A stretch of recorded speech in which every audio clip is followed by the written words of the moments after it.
مجھے اور آپ کو بڑی سہولت سے ایمان اسلام نصیب ہوا، مشقت نہیں سہنی پڑی، تکلیف گوارا نہیں کرنی پڑی۔ ہم نے آنکھ کھولی، مؤذن نے کان میں صدائے دل نواز دی، مبارک ہو تو حضور کا غلام بن کے آ رہا ہے۔ ہم بولنے لگے تو ہماری زبان پر اللہ جل شانہ کا مبارک نام جاری کیا گیا۔ ہم لا الہ الا اللہ محمد رسول اللہ توتلے لہجے میں پڑھنے لگے تو پورا خاندان خوش تھا، مٹھائیاں بانٹی گئیں۔ خاندان کا ایک ایک فرد بار بار سن کے خوش ہوتا اور چہرے کی بلائیں لیتا۔ ہم درس گاہ میں پہنچے، استاد کے سامنے زانوئے تلمس طے کیے۔ اس نے ہمیں دین سکھایا، قرآن مجید کی تعلیم دی، کتاب اللہ کی تلاوت کرنا سیکھے تو ہمارے ماں باپ پھولے نہیں سماتے تھے۔ قرآن مجید مکمل ہوا تو مٹھائیاں بانٹی گئیں، رسمیں آمین ہوئی، دوستوں کی دعوت ہوئی، کھانے پہ رشتہ دار بلائے گئے۔ ہم نے حفظ قرآن کی سعادت پائی تو ہمارے سر پہ عزتوں کی دستار سجی۔ ہم نے علم دین، درس نظامی اور دیگر علوم و فنون سیکھے تو ہمیں سند امتیاز سے مالا مال کیا گیا اور عزتوں کی مسند پہ بٹھایا گیا۔ ہم نماز پڑھیں تو محلے میں معزز ٹھہریں، روزہ رکھیں تو عزت پائیں، حج کرنے جائیں تو لوگ دعاؤں سے رخصت کریں، واپس آئیں تو پھولوں سے استقبال کریں۔ ہمیں دین پر عمل کرتے ہوئے کیا مشکل پیش آئی؟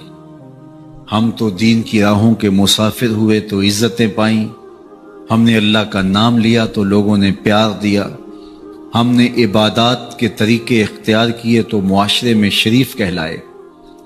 لیکن کتنا مشکل اور کٹھن لمحہ تھا جب کوئی اسلام لاتا تو معاشرے سے کٹ جاتا، سماجی بائیکاٹ کر دیا جاتا، وہ لوگوں سے الگ ہو جاتا۔ میرے اور آپ کے آقا و مولا حضور نبی رحمت صلی اللہ علیہ وآلہ وسلم قریش کے عالی نسب خاندان سے تعلق رکھتے ہیں، صادق بھی کہلاتے ہیں، امین بھی کہلاتے ہیں، لوگوں کی امانتیں بھی حضور کے گھر میں پڑی ہیں، اپنے فیصلوں میں حضور کو حاکم بھی مانتے ہیں۔ لیکن جب اللہ کی توحید کا اعلان کیا، جب لوگوں کو راہ راست اور راہ حق کی طرف بلایا تو یہ سارے مخالف ہو جاتے ہیں، حتیٰ کہ اپنے سقے عزیز بھی کتنے دل آزار جملے بولتے ہیں، تباً لک ہنالک سائر الیوم الہٰذا جمعتنا۔ یہ رشتے میں سکا چچا بولتا ہے۔ اللہ اکبر، مشکلیں سہی، تکلیفیں سہی، سماجی مقاطعہ ہوا، سوشل بائیکاٹ ہوا۔ شاب ابی طالب کے 3 سال کس کٹھن حالات میں حضور اور حضور کے غلاموں نے اور خاندان والوں نے کاٹے، حتیٰ کہ درختوں کے پتے کھا کھا کے گزر اوقات ہوتی تھی۔ معاہدہ لکھ کے کعبۃ اللہ کے ساتھ لٹکا دیا گیا اور یہ اتنے سنگ دل ثابت ہوئے کہ باہر سے کوئی تجارتی قافلہ آتا جس کے پاس اغذیہ ہوتی، کھانے پینے کی اشیاء ہوتی، تو ان کو ادھر جانے نہ دیتے، مبادا کہیں یہ خرید نہ لیں۔ ان کا خیال یہ تھا کہ یہ بھوک سے دم توڑ جائیں اور نیا دین جو لے کر کے آئے ہیں وہ شعب ابی طالب میں اس گھاٹی کے اندر ہی اپنے آخری دن پورے کرے۔ لیکن جس کو اللہ نے سر بلند کرنا ہو، عزت دینی ہو، جس دین کو پوری دنیا کے اوپر غالب ہونا تھا، اس کو کون روک سکتا تھا؟ اللہ کے محبوب علیہ الصلوۃ والسلام نے محنت، تندہی، کوشش اور کد و کاوش کے ذریعے لوگوں تک پیغام حق کا ابلاغ کیا۔ سب سے پہلے حضور کی اہلیہ حضرت سیدہ خدیجہ الکبریٰ رضی اللہ تعالی عنہا ایمان لاتی ہیں۔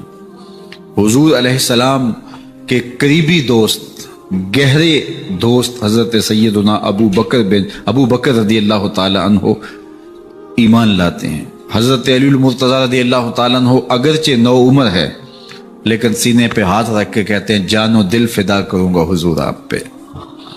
حضرت بلال حبشی اسلام لاتے ہیں، حضرت عمار ابن یاسر، حضرت سمیہ، حضرت یاسر اسلام لاتے ہیں۔ 38 لوگ ایک ایک کر کے اسلام میں داخل ہوئے۔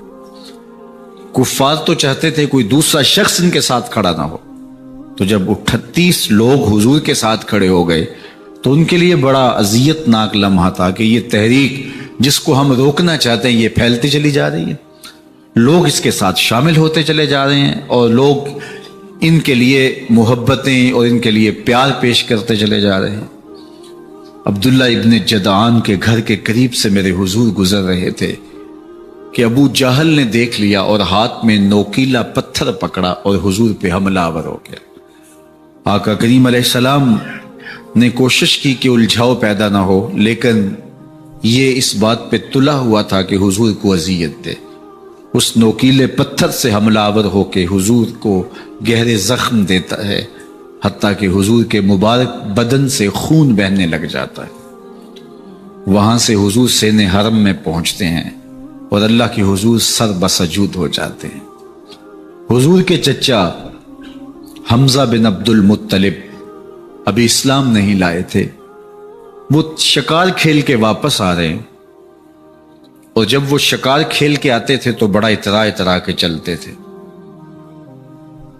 انہوں نے سنا کہ دو لونڈیاں آپس میں بات کر رہی ہیں۔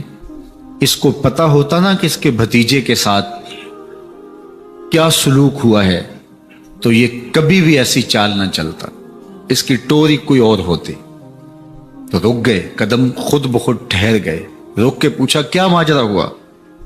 کہا تمہارے بھتیجے کو ابو جہل نے مارا ہے اور اس کے نازک بدن سے خون بہتا رہا۔ وہ خاموش تھا لیکن اس نے جان بوجھ کے زیادتی کی اس پر، بس غصے میں بپھر گئے۔ سین حرم کے آس پاس قریش اپنی مسجدیں جمائے بیٹھے ہوتے تھے ٹولیوں کی شکل میں۔ آج امیر حمزہ آئے اور ابو جہل کو تلاش کر کے اپنی کمان کو زور سے اس کے سر پہ مارا اور اس کا سر پھٹ گیا، اور ساتھ بولے تم نے ہمارے بھتیجے کو لاوارث سمجھا ہے؟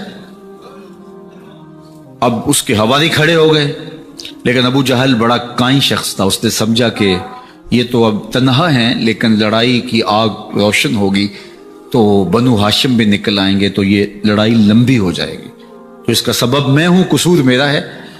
اس نے کہا بس مجھ سے غلطی ہو گئی، اس طرح اس نے بات کو ٹال دیا۔ اب حضور کے چچا حضور کو ڈھونڈ رہے ہیں۔ سین حرم میں حضور علیہ السلام اللہ کے حضور سر بسجود ہیں۔ یہ پاس جا کے کھڑے ہو گئے اور کہا یا ابن اخی، اے میرے بھائی کے بیٹے، اے میرے بھتیجے، لیکن حضور سر نہیں اٹھایا۔ اللہ کے حضور اپنے دکھڑے بیان کر رہے ہیں۔ اسی کسے دے کچھ نہیں لگ دے تے نہ کوئی ساڈا دردی۔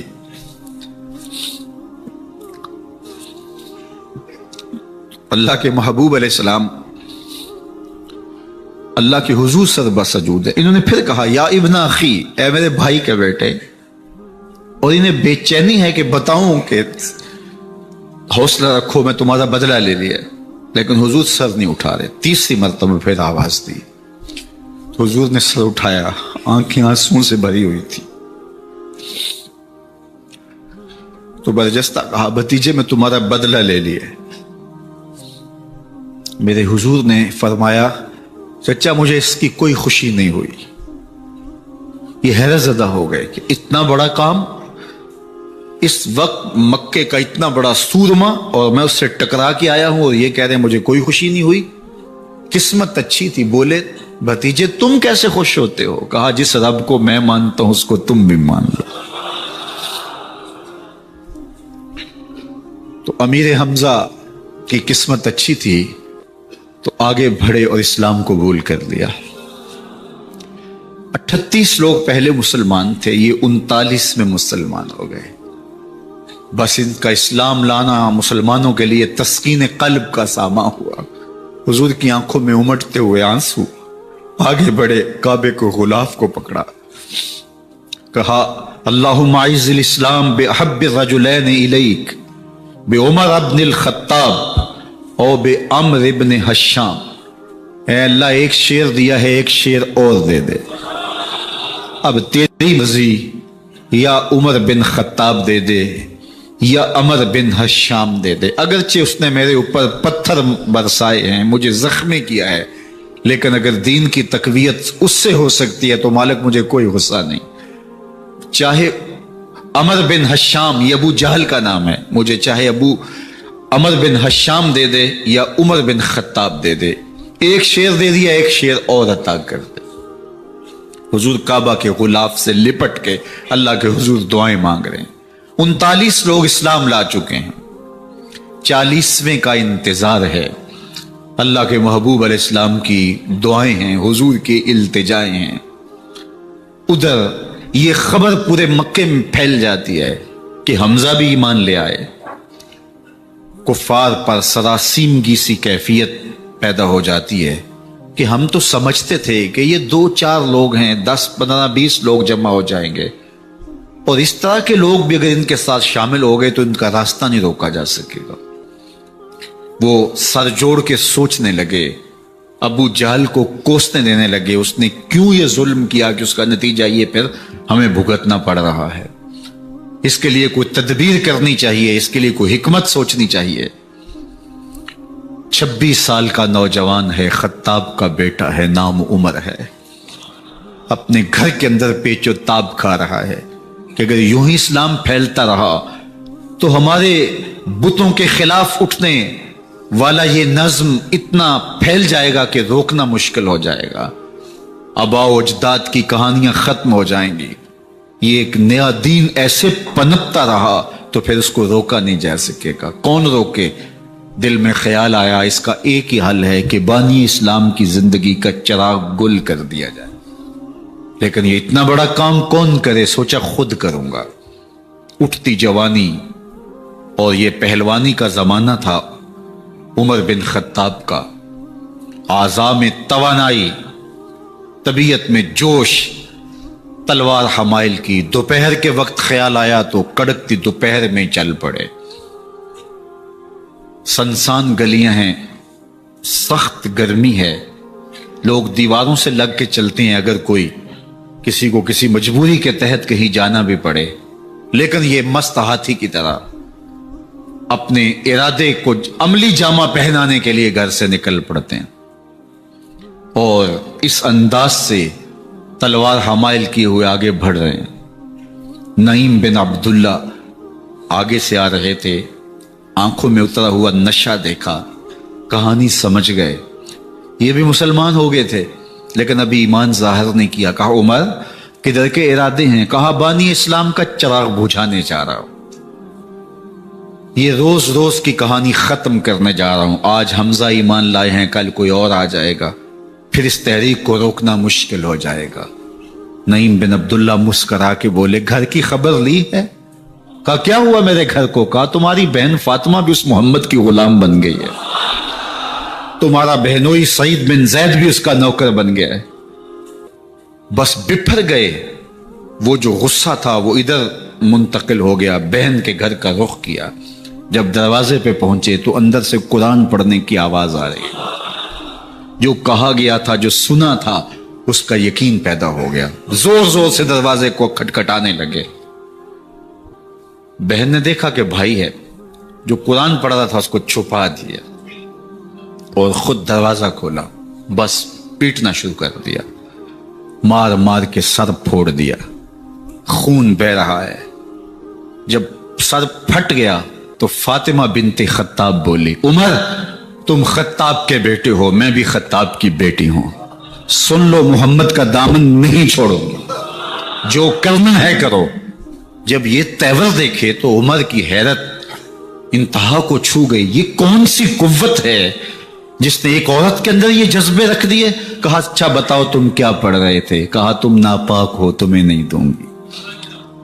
کہا کیسے دو گی؟ کہا پہلے غسل کرو۔ عمر غسل کر رہا ہے، سودا لینے کے لیے بازار گئے، ہاتھ اس کے بکے جس کے خریدار گئے۔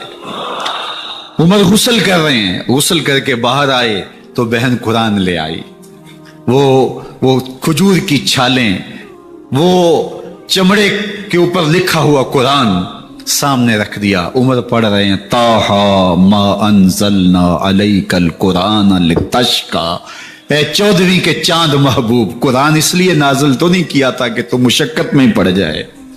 محبوب رحمت کے دروازے کھل رہے ہیں، کرم نوازیاں ہونے والی ہیں۔ عمر پڑھتے گئے، آنکھوں کے بندن ٹوٹ گئے، آنسو آنے لگے، ٹپ ٹپ آنسو گرنے لگے۔ عمر رو رہے ہیں، بدن کانپ رہا ہے۔ آئے کس ارادے سے تھے، اب حالت کیا ہوئی جا رہی ہے۔ اپنی بہن سے کہا، بہنوئی سے کہا، جس در کے تم غلام ہوئے ہو کبھی میں بھی اس در کا غلام نہیں ہو سکتا؟ عمر کی کہیں عمر نہ برباد ہو جائے، مجھے اس چوکھٹ پہ لے چلو۔ کہا چلو ہم اس دہلیز پہ لے چلتے ہیں۔ تلوار اسی طرح حمائل کی ہوئی ہے، حضور دار ارقم میں ہے۔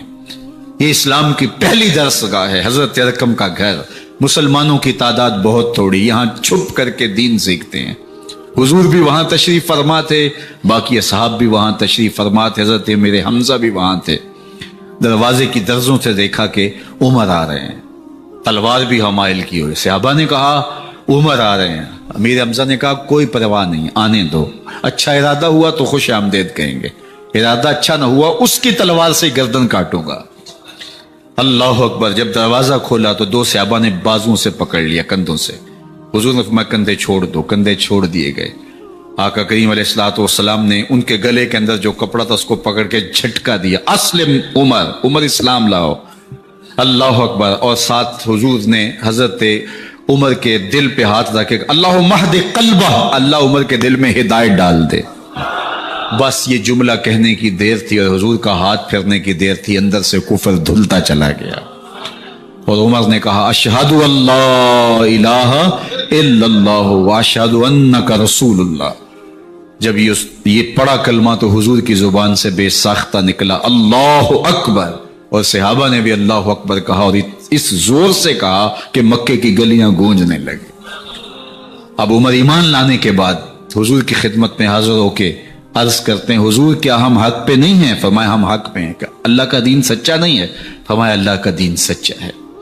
کہا کہ آپ اللہ کے سچے نبی نہیں ہیں؟ فرمایا میں اللہ کا سچا نبی ہوں۔ تو فرمایا پھر ہم چھپ کے نماز کیوں پڑھیں؟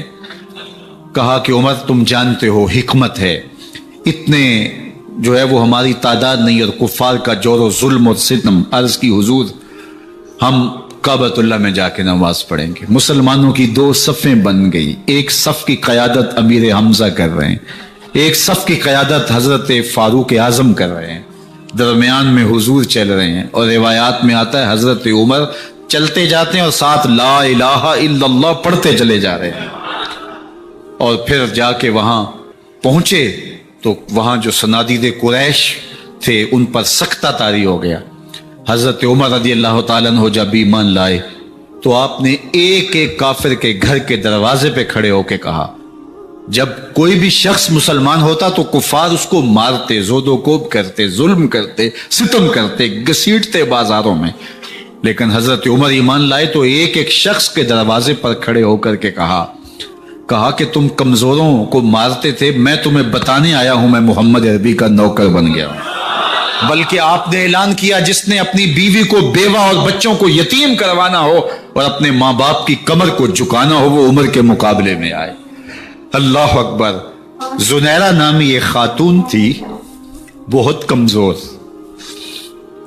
راوی کہتا ہے کہ اس کی ہڈیوں میں گودا نہیں تھا، عشق رسول تھا، اور اس کا ظالم آقا اس کو مارتا ہے، اور جب مار مار کے تھک جاتا ہے ادھر سے عمر آ رہے ہیں، یہ اسلام لانے کے پہلے کی کہانی ہے، تو ادھر سے عمر آ رہے ہیں تو اس نے کہا عمر تم جوان آدمی ہو تو یہ چھوڑتی نہیں ہے اپنے نبی کا نام، ذرا تم آؤ۔ تو عمر کوڑا پکڑ لیتے اسے مارتے ہیں، مارتے مارتے تھک جاتے ہیں تو پانی پینے لگتے ہیں، تو کہتے ہیں مجھے تیرے پہ ترس نہیں آیا لیکن میں ذرا پانی پینے لگا ہوں، اور پھر گلے کے اندر کپ ڈال کر کے کوڑا اور اس کی رسی کو بل دیتے ہیں اور اس کی آنکھیں باہر نکل آتی ہیں، اور کہتے ہیں بلا اپنے نبی کو جو تیری آنکھوں کی بینائی واپس کرے۔ اللہ اکبر۔ تو اس نے آسمان کی طرف منہ کر کے کہا مالک میں کبھی بھی آنکھوں کی بینائی نہ مانگتی، لیکن اب تیرے نبی کی عزت کا سوال ہے، آنکھوں کی بینائی واپس ہو جاتی ہے۔ زنیرہ کو بڑا مارا، آج عمر گلیوں میں آنکھوں میں آنسو ہیں اور عجیب دلے بےتاب ہے، اور کہتا ہے آؤ بھائی میں حضور کا غلام بن گیا ہوں، تمہیں بتانے آیا ہوں۔ زنیرہ نے موڑ کاٹا تو آگے عمر یہ آواز دے رہے تھے۔ زنیرہ ایک کونے پہ کھڑے ہو کے رو کے کہتی ہے عمر تم تو بڑے اس دن جوش و غضب میں تھے اور تم مارتے ہوئے تھکتے نہیں تھے۔ تو عمر نے کہا زنیرہ اس دن میں نے دیکھا نہیں تھا، اب میں محمد عربی کو دیکھ آیا ہوں۔ جنہ ویکھیا نہیں ہو کرن گلاں، جنہ ویکھیا نہیں ہو کرن گلاں، جنہ ویکھیا ہو تے بول دے نہیں، جڑے محرم راز حقیقت دے اور راز حقیقت کھول دے نہیں۔ تو حضرت عمر رضی اللہ تعالیٰ عنہ ایمان لائے۔ حضرت عبداللہ ابن مسعود رضی اللہ تعالیٰ عنہ فرماتے ہیں کہ حضرت عمر کا ایمان لانا مسلمانوں کے لیے عزت کا سبب تھا، ان کا ہجرت کرنا مسلمانوں کی نصرت تھی، اور ان کی خلافت مسلمانوں کے لیے رحمت تھی۔ حضرت عمر رضی اللہ تعالی عنہ وہ ہیں کہ میرے حضور نے فرمایا لوگوں جب نیک لوگوں کا ذکر کرو تو میرے عمر کا تذکرہ ضرور کیا کرو۔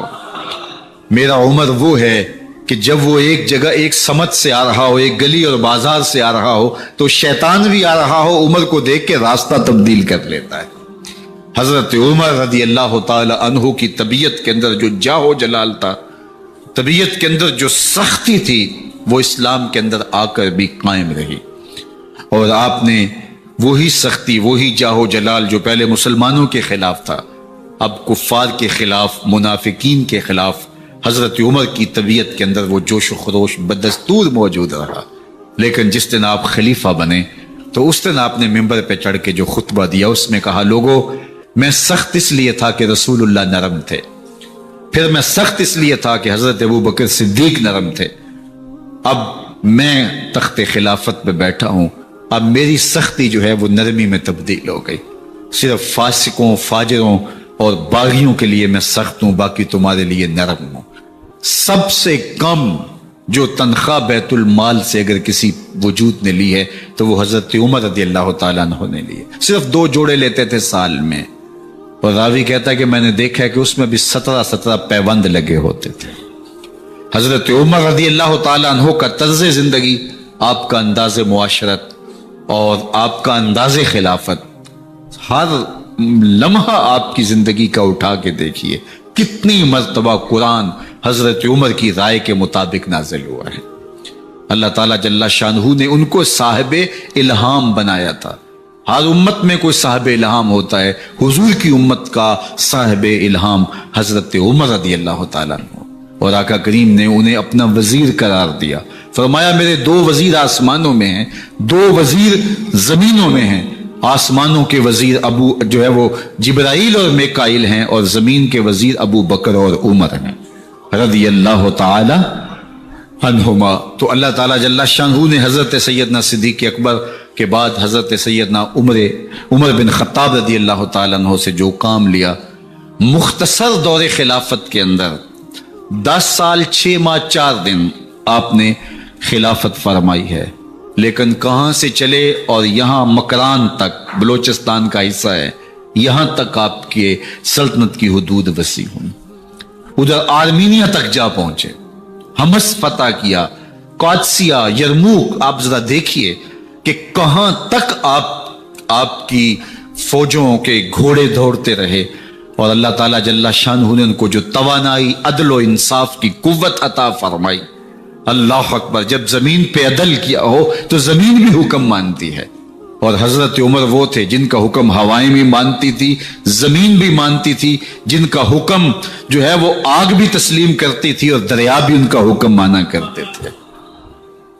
مصر کے اندر رسم بد جاری تھی، یہ رسم بد جاری تھی کہ سال کے بعد 1-2 شیزہ کو زیورات پہنا کے اچھے لباس میں ملبوس کر کے دریا کی بھینٹ چڑھایا جاتا، اس کی قربانی دی جاتی، اس کا خون بہتا تو دریا چلتا۔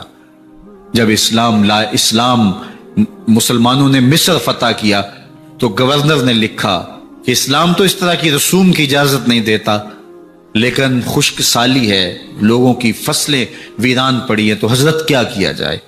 تو حضرت عمر رضی اللہ تعالیٰ عنہ کو جب قاصد آ کے پیغام دیتا ہے تو کاغذ کے ٹکڑے پہ لکھتے ہیں بسم اللہ الرحمن الرحیم، مصر کے نیل کی جانب عمر کا خط، لکھتے ہیں اے نیل اگر تو اللہ کے حکم سے چلا کرتا ہے تو چل، ورنہ ہمیں تیرے چلنے کی کوئی حاجت نہیں ہے۔ اور قاصد کو کہا یہ خط لے جاؤ اور جا کے دریائے نیل میں پھینک دو۔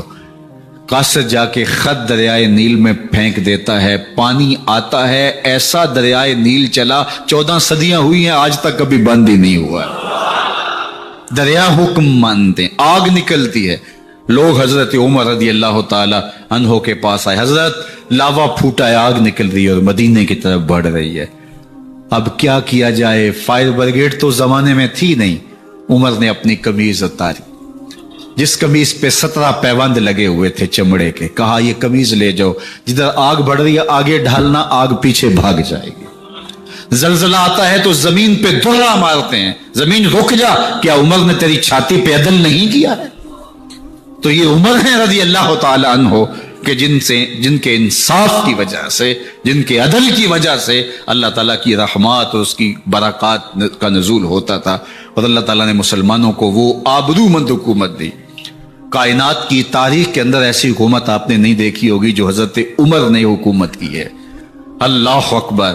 فرمایا فرات کے کنارے پہ ایک کتا بھی پیاسا مر گیا تو اس کا حساب بھی عمر سے ہوگا۔ جب اتنے علاقے فتح ہو گئے تو ایک دن حضرت عمر بیٹھ کے رو رہے تھے، تو کسی نے کہا حضرت رو کیوں رہے ہیں؟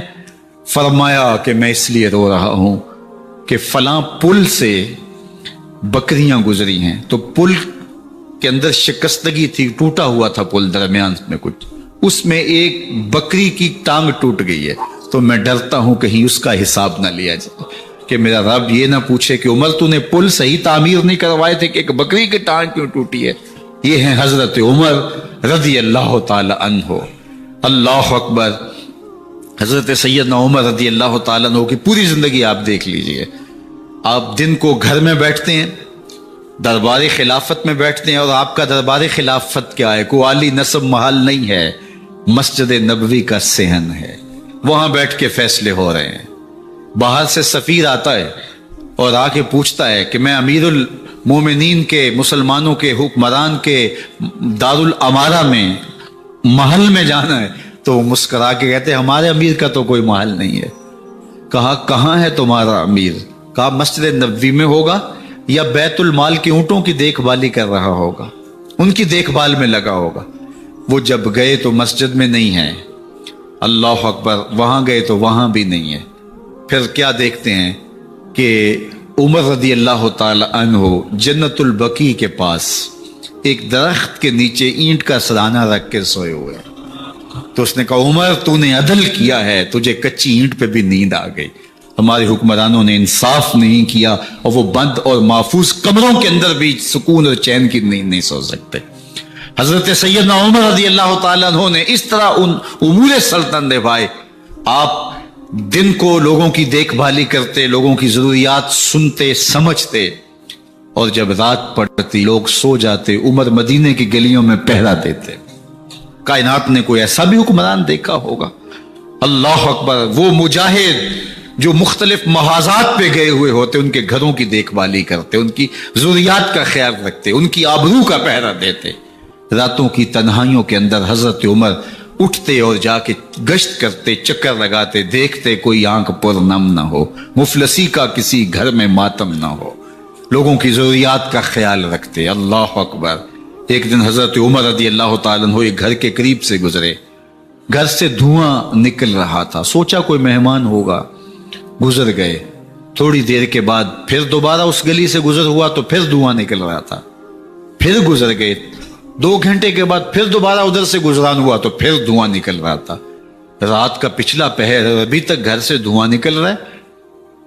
عمر رضی اللہ تعالیٰ عنہ نے دروازے کو کھٹکھٹایا، اندر سے خاتون کی آواز آئی، اس وقت کون ہے؟ کہا ایک مسافر ہوں، پوچھنا چاہتا ہوں تمہارے گھر سے دھواں کیوں نکل رہا ہے رات کے اس پہر؟ کہا تمہیں اس سے کیا غرض؟ کہا نہیں مجھے تشویش ہوئی ہے۔ تو اس نے کہا عمر کی جان کو رو رہی ہوں۔ حضرت عمر رضی اللہ تعالیٰ عنہ نے کہا کیا ہوا؟ کہا کہ کھانے کے لیے گھر کچھ نہیں ہے، بچے ضد کر رہے ہیں، ہنڈیا کے اندر پتھر ڈال کر کے میں نیچے سے آگ دیے جا رہی ہوں، بچوں کہتی ہوں تھوڑی دیر ہے کہ بچے تھک کے سو جائیں گے انتظار کر کے، تو کچھ ہو تو پکے، اور بچے ہیں بھوک سے، شدت بھوک کی وجہ سے سو بھی نہیں رہے، اور میں یہاں بیٹھے عمر کی جان رو رہی ہوں۔ حضرت عمر رضی اللہ تعالیٰ عنہ واپس آئے، گھی کا کنستر اٹھایا، آٹے کی بوری لی اور ساز و سامان لیا۔ خادم تھا آپ کا اسلم بیت المال میں، اس نے حضرت یہ سب کچھ میں اٹھا لیتا ہوں۔ کہا حشر کے دن میرا بوجھ اٹھاؤ گے؟ کہا نہیں، وہ تو آپ کو اٹھانا ہوگا۔ کہا عمر کو آج خود ہی اٹھانے تو، اور اٹھا کے ان کے گھر آئے، اور گھر آ کے ان کو سب کچھ دیا۔ اور پھر اس کے بعد جب کھانا تیار ہوا، بلکہ روایت میں آتا ہے کہ جب آگ جلا رہی تھی تو عمر جھک کے چولہے میں پھونکے مار رہے تھے۔ اللہ اکبر! اس خاتون کو نہیں پتا کہ یہ کون ہے، یہ کوئی اجنبی مسافر ہے، میری مدد کر رہا ہے۔ پھر بچے جو ہے وہ جب کھانا کھا کے خوش ہوئے تو حضرت عمر رضی اللہ تعالیٰ عنہ نے دل میں سوچا اور کہا عمر جس طرح تو نے بچوں کو رلایا ہے آج ان بچوں کو ہنساؤ بھی۔ تو بچے بیٹھے ہیں تو عمر کبھی ادھر جاتے ہیں کبھی ادھر جاتے ہیں، جس طرح بچوں کو کھلانے کے لیے جو ہے وہ گھٹنوں کے بل اور ہاتھوں کے بل لوگ چلتے ہیں، حضرت عمر یوں چلتے ہیں اور وہ بچے مسکراتے ہیں۔ جب بچے ہنسنے لگے، کھانا کھا چکے، عمر اس خاتون سے مخاطب ہو کے کہتے ہیں بہن دیکھ عمر کی بڑی مجبوریاں ہیں، فسطاط، یرموک، کہاں کہاں آرمینیا، کہاں کہاں سرحدوں پہ محاذ پہ لوگ موجود ہیں، ان کی دیکھ بھال کرنی، امور خلافت، کیا کیا معاملے ہیں، تنہا اکیلے بیچارے کی جان ہے، وہ نہیں خیال کر سکا، چل تو اسے معاف کر دے۔ وہ بہن کہتی ہے تو اتنی ہمدردی کیوں کرتے عمر کی؟ نہیں، میں عمر کو معاف نہیں کروں، کل قیامت کے دن میں اللہ کے حضور عمر کا گریبان پکڑوں گی۔ تو دوسرے علاقے فتح کرتا تھا، میری خبر ہی نہیں تھی۔ اللہ اکبر! جب یہ بات کی تو عمر چیخیں مار کے رونے لگے اور ہاتھ جوڑ کے کہنے لگے بہن یہ تمہارے سامنے ہی تو عمر کھڑا ہے، یہ حضرت عمر تھے رضی اللہ تعالیٰ عنہ، اور اللہ کے محبوب علیہ الصلوۃ والسلام کے خلیفہ راشد، دوسرے خلیفہ، 10 سال 6 ماہ اور 4 دن آپ نے خلافت کی۔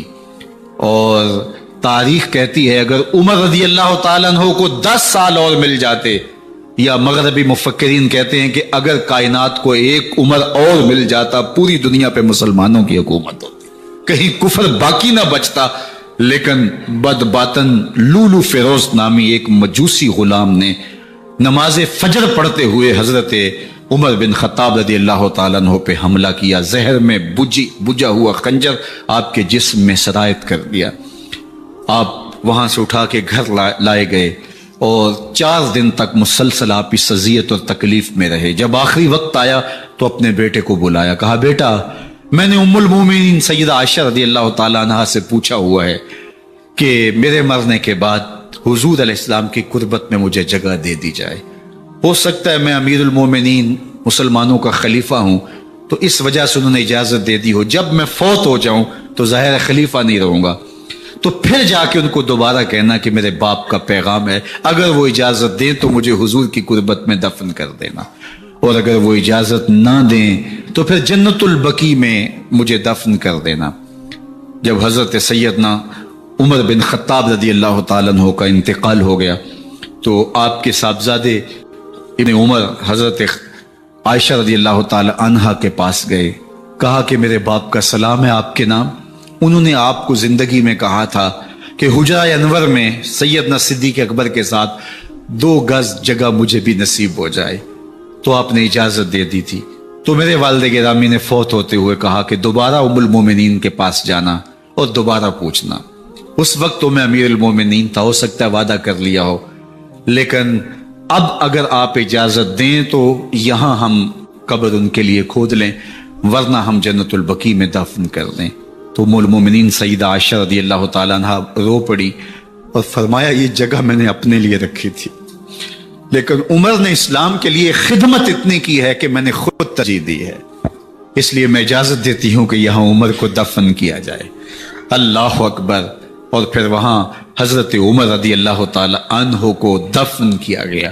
یہ قبر میرے حضور کی ہے، ساتھ حضرت صدیق اکبر ہیں، ساتھ حضرت عمر فاروق رضی اللہ تعالی عنہ ہیں۔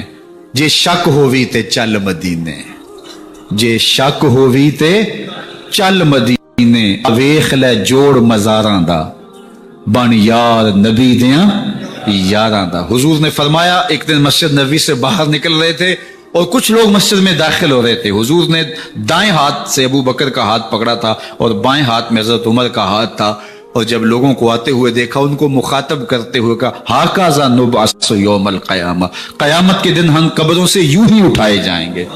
میرے دائیں ہاتھ میں ابو بکر کا ہاتھ ہوگا، بائیں ہاتھ میں عمر کا ہاتھ ہوگا۔ جے شک ہووی تے چل مدینے، آ ویخ لے جوڑ مزاراں دا، بن یار نبی دیں یاراں دا۔ تو میرے حضور نے فرمایا، جب اچھے لوگوں کا ذکر کرو تو میرے عمر کا ذکر بھی ضرور کیا کرو۔ تو حضرت عمر رضی اللہ تعالی عنہ اللہ کے محبوب کے محبوب ہیں، باقی صحابی مرید ہیں، حضرت عمر میرے حضور کی مراد ہیں۔ اللہ سے مانگ کر کے لیا ہے، اللہ عمر بن خطاب عطا کرتے، اور پھر اللہ نے عمر کی صورت میں اسلام کو وہ عظیم تحفہ دیا جس سے اسلام کی عزت بڑھی اور شان و شوکت میں اضافہ ہوا، اور اسلام کے جھنڈے چار داغ عالم کے اندر لگ گئے۔ اللہ مجھے آپ کو حضرت عمر کے نقوش پاک کی برکتیں عطا فرمائے، اور ہمارے حکمرانوں کو ان کے نقوش پاک کو خضرا بناتے ہوئے اسلامی سلطنت کے خد و خال واضح کرنے کی توفیقات سے مالا مال کرے۔ انشاءاللہ اگلا جمعۃ المبارک 10 محرم کو ہی ہے، اور 12 بجے سے لے کے نماز عصر تک ہر سال ہم 10 محرم کا اجتماع کرتے ہیں۔ تو اس مرتبہ انشاءاللہ جمعۃ المبارک کا خطبہ بھی اس میں شامل ہو گیا، اور زیادہ برکات اس کی نصیب ہوں گی، اور نماز جمعہ کے بعد انشاءاللہ جو ہے وہ محفل پاک بھی ہوگی، جس میں عالی مرتبت سنخاں اور مبلغین کے خطاب ہوں گے۔ تو اگلے جمعۃ المبارک کو انشاءاللہ آپ سے دوبارہ ملاقات ہوگی۔ آپ تشریف لائیے گا، دوستوں کو ترغیب دیجیے گا۔ اللہ آپ سب کو جزائے خیر دے، دنیا آخرت کی بھلائیاں آپ کا مقسوم کرے۔